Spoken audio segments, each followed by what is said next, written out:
Hi guys, today we're going to be comparing Junker Quad to nice Laramie Dodge. Which one would you take? Jokes aside, that quad is a savage. But today we're going to be working on Grandma's truck. We're going to be converting the 6-speed manual NV5600 into the truck to replace the 4-speed auto. But I just wanted to show you guys the bumper that will be going on it. You guys already saw the flatbed. But this was score of the week. Found this thing on Marketplace, brand new. It is actually for a 4th gen, but I like it better that way. The 2nd gen from this company, they do a pretty good angle right here, and I like having a little bit more surface to cover the tire, and it just looks better. But found it on Marketplace for a fraction of the cost. So I have a bunch of parts. It is ridiculous. I'll get down to the shop and I'll show you guys. That's not parts for the truck. I don't even know what that. Just one thing after another. Amazon's flooded, eBay's flooded. Let's get down there and I'll explain some stuff, and then we'll put the new transmission in the truck installed. For those of you that chose the quad over the truck, I can't blame you. I found that thing off the side of a cliff about 300, maybe 400 feet down, winched it up with a chainsaw winch, and I've been driving it around for about 6 years now. Still doing great. But the 24 valve P-pump swap into an early 2nd gen truck is posed to be not terrible, but it's had some difficulties. Sensors and stuff are definitely different. Even though it is P-pump swap, there's some stuff we're running into. Trying to find a hybrid coolant temp sense, because that's what it was for the truck and what it is for the engine. But I found a hybrid. In between the two, I got one for a Dodge Dakota, and I'm hoping that it'll fit. It'll be here tomorrow amongst a bunch of other stupid little parts that keep adding up. But I got to thinking last night, or 2 days ago, I'm going to need to do a fuel plate. I haven't done that yet. I already looked at it, and I know it's stock. But then I figured I'll do governor springs too, since I got the fender is still off. A lot of little things I'm going to knock out, so I'm going to start opening all this up so that I can do the governor springs. But then there's just the sensors, the sensor. All I really care for is the RPM, oil pressure, and coolant temp. Now, I got a new harmonic balancer with the nicks in it so that it'll read off with the magnet. Oil pressure, I just removed a plug and put the oil pressure sensor off of Grandma's old engine in there. And for the coolant temp, I'm just going to extend, where is it? It's way back in there. The coolant temp on a 12 valve is back there. So I got to extend that to up here. And I got those fancy little, those little heat shrinks with solder in it. We're going to try those out so it keeps a little bit tidier, get some loom. And another thing that I believe I lost is the fact that mechanically timing the engine, little boom, get her boom. I'm going to go ahead and mark on here so that I know where top dead center is. That's what it is in right now.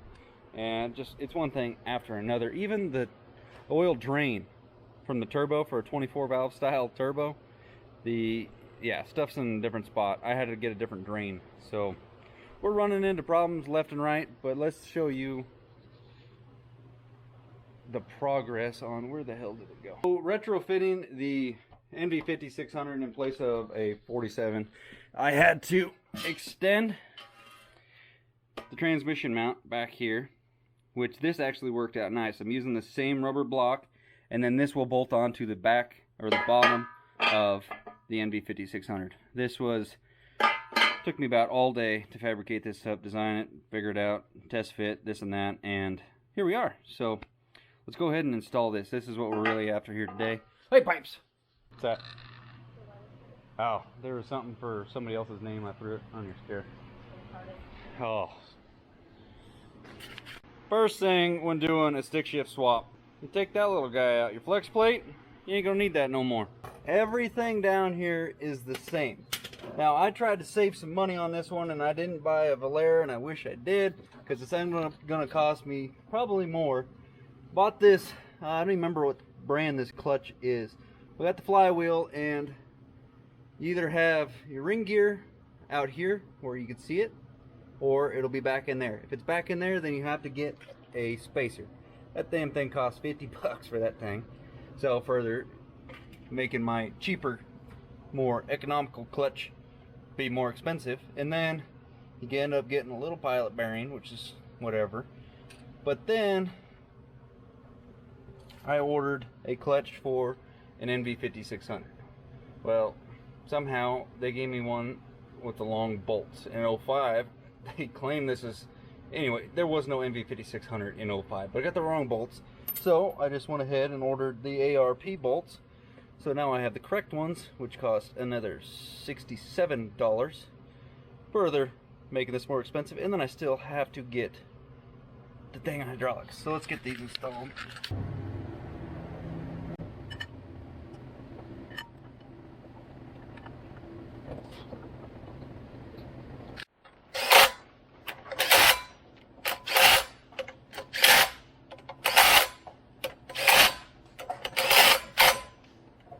Then you torque them down to 120 foot-pounds. You gotta have your barring tool in there so it doesn't rotate the engine. Man, 120 seems excessive. Let's find 100 first before we break something in the crank.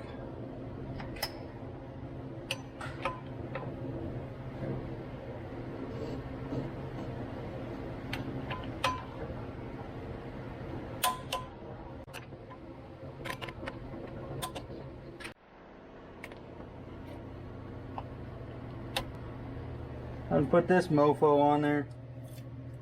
I got a packing peanut inside the pressure plate. Get out of there, boy. Well, first burnout will take care of that crap.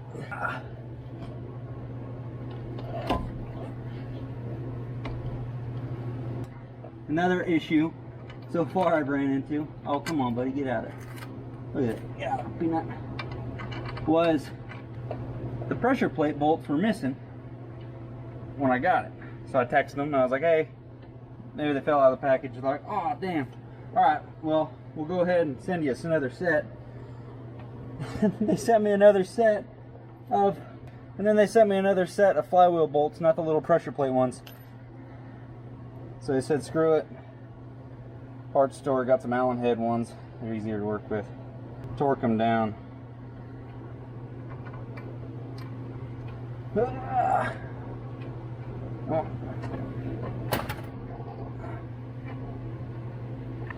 Yeah, I always like to make sure that disc in there, the clutch, is actually nice and centered.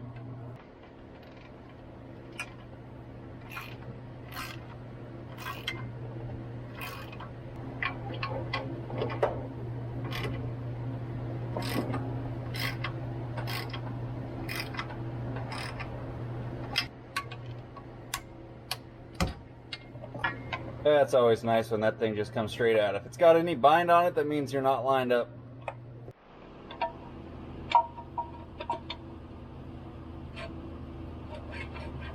I buffed this off, and I'm gonna put a little bit of grease on it just to make sure it slides in good.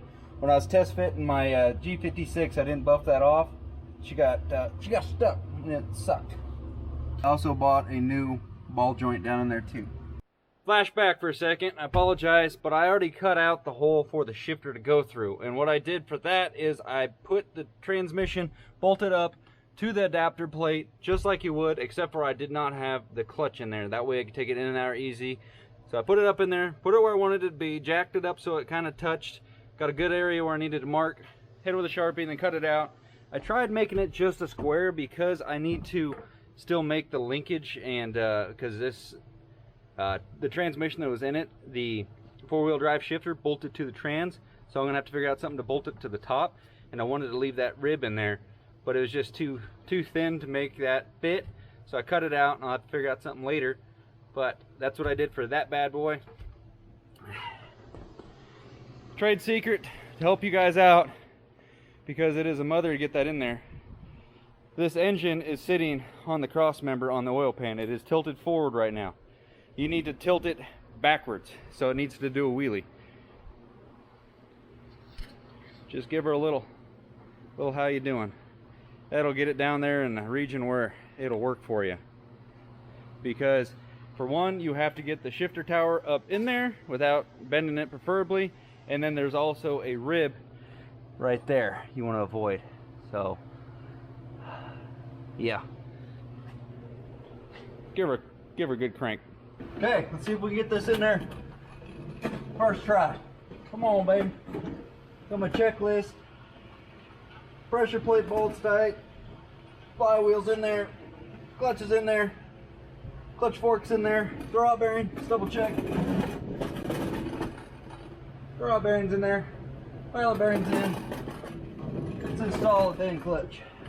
Or let's install a dang transmission. How about that?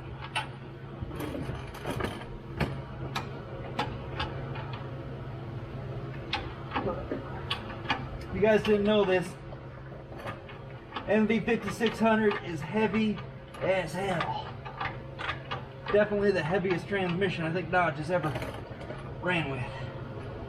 There is nothing light about this transmission.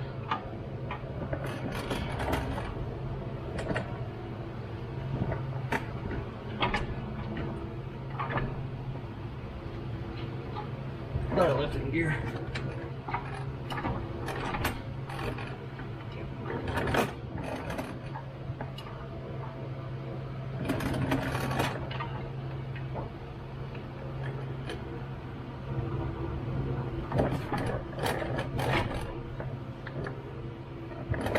I think we're too high.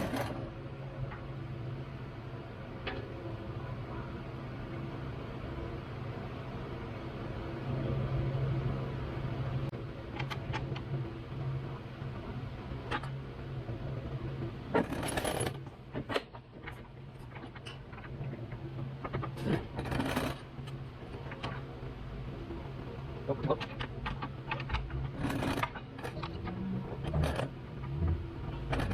You're home.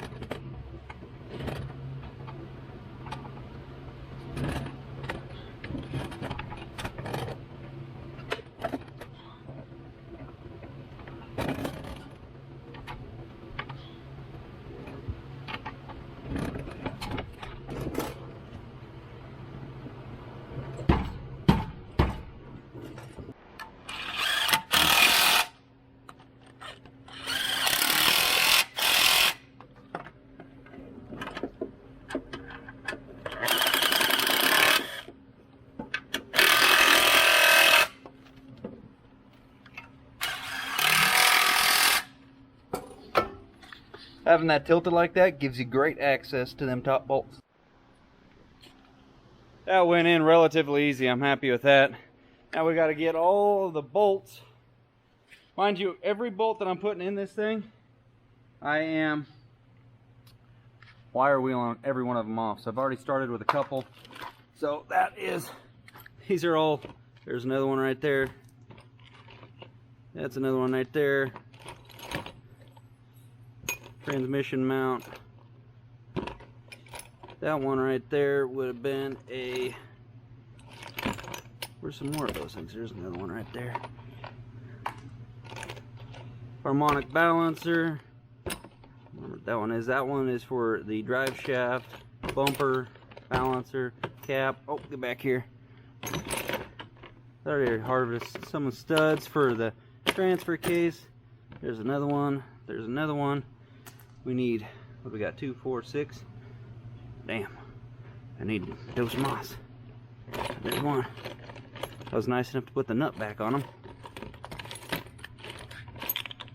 You guys see it? I don't see it. Crap.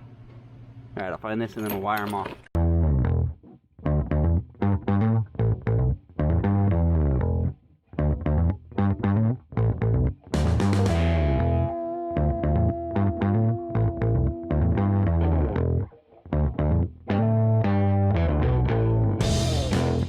Now it's time to put my fancy aftermarket hoo-ha on here. Let's see, it goes like this.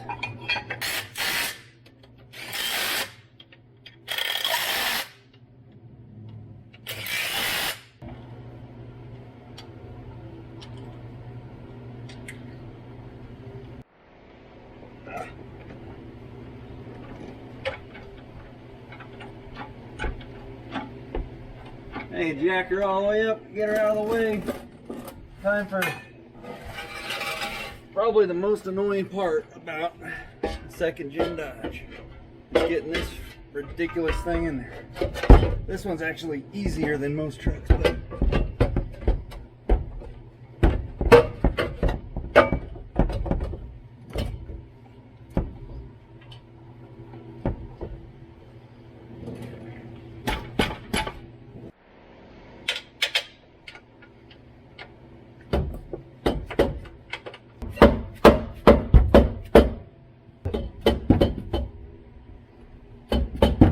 Got to beat it into place.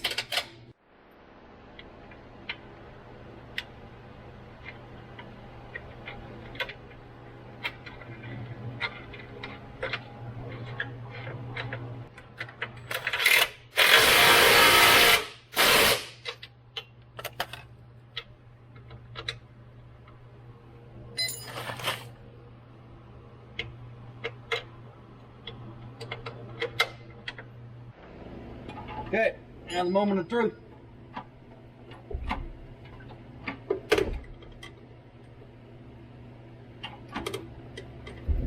How's she gonna fit? I already had this all together once.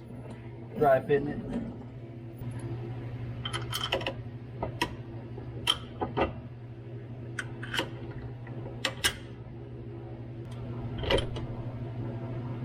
Boom, boom.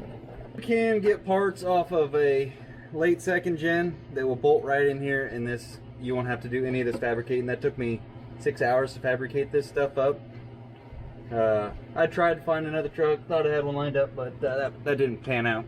So we do it ourselves, and guys want a fortune for this stuff to do a 6-speed swap, even more so than a 5-speed swaps. 5-speed swaps cheap compared to a 6-speed swap. It's ridiculous.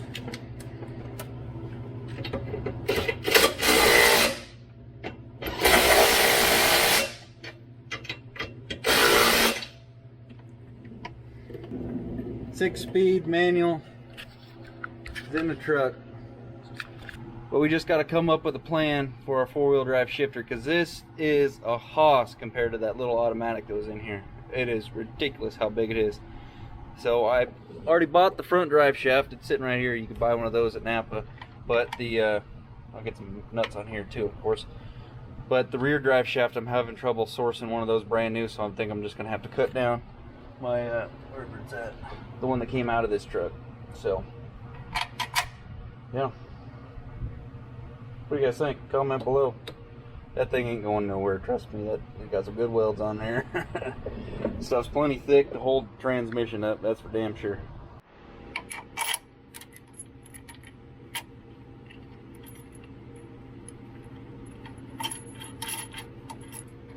Trying to work here, Boone. Boone! Boone! Boone! What you thinking, Wayne? Huh? What you thinking? Huh?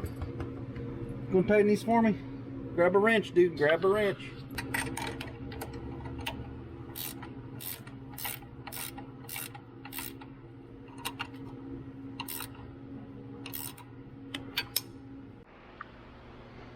Well, that is the final resting spot of how the engine's going to sit on plane.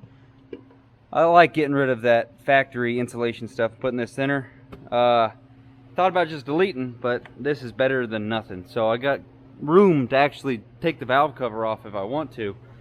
Check out where the shifter landed. This, I cut it out just as you would for the early second gen boot. I'm trying to find one of these that's not rotted out. My buddy Too Tall hooked me up with this one and the leather boot right here. Oh, it goes like this. I want to use the leather because it'll match the 4th gen Laramie seats that I got to go in it, and it already have cup holders in the third and the center console. But I got the dashes done, you guys have seen that, and I have the carpet. If you haven't seen, the new headliner's been installed. I'll put a couple clips of this getting redone. I pressure washed all the garbage stuff off of it, let it sit for a day, and then man, she's on there good. That's like a gunmetal gray kind of roof. It's got black carpet, factory dash, those black Laramie seats, and then that guy with black carpet. So the reason I haven't put any of that back in there is because I put a new condenser in this thing, or evaporator, excuse me. And when I was putting the dryer for the air conditioner in it the other day, because I started mocking up the air conditioner stuff, or actually installing it, there was a couple burrs, and I didn't want to go in, so I pulled it back out and kind of scuffed it up a little bit. So I'm going to clean it out a little bit. My new dryer will be here tomorrow. If you guys don't know what a dryer is, it's that guy. Put a new one of those in there and pressure test that, make sure it'll hold, because if not, then I'll have to unfortunately take the squirrel cage back out and reinstall a new one of those costs more money. This truck, honestly, I'm glad I waited till now to do it, because if I was doing this in the middle of winter when we're not working a crazy amount, it would have been miserable and depressing, because she is eating up the funds. But it's cool. It's cool. We got the new tires and wheels, brand new, 1,000 miles on them. I bought them. Some boy bought a truck, put new aftermarket gray gay kind of setup. 3rd gen aluminum 17 Laramie wheels, tires. Oh, if you guys wanted to see the Laramie seats, you guys hadn't seen those yet before, and she's coming together. Got the fenders, got to clean the inside of those off, spray paint the insides nice and black so everything will have a nice accent inside. But the reason I'm bringing you guys out here right now is to show you, maybe I threw it in the thumbnail, I don't know, but yeah, so there's a brother down. This is my cousin's truck. It's literally the same exact truck as my 94, or Taylor's 94, whatever. The green truck, regular cab, long bed, 5-speed manual, 12 valve. But yeah, she gone. Somebody stopped in front of him, same thing kind of as before, and he tried to swerve off the road to avoid him, clipped the curb, spun around, T-boned himself on a tree, but he didn't get hurt somehow. I have no idea how. But I told him he could take the cab off the gray truck and put on here. We'll see what happens. I have no idea. I'll probably push this thing in the creek. But hope you guys enjoy it. I'm gonna call it early tonight. I've just been pushing it too hard lately, and it's nice to go to bed at a decent hour. So I'll try to get this edited for you guys. I got a couple more errands to actually go to town tonight. But comment below you guys' thoughts on the old 6-speed man's mission swap. Again, this truck is a 4-wheel drive. Transfer case is laying on the ground right there. But just keep in mind what it looks like right now, guys. It is not going to be raked like that. It's on those rollies on the back. It's on dollies. I can't wait, guys. I can't wait. We got more parts coming tomorrow, so we can button some stuff up. It is Thursday night right now. This weekend, hammer down. See you guys in the next one. Thank you guys for watching. Like, comment, subscribe to the channel. Only not even half of you guys that watch my videos are subscribed. Let's get the other half on board. Next goal is 100,000 subs. We're 51 now. Let's get it, guys. Come on.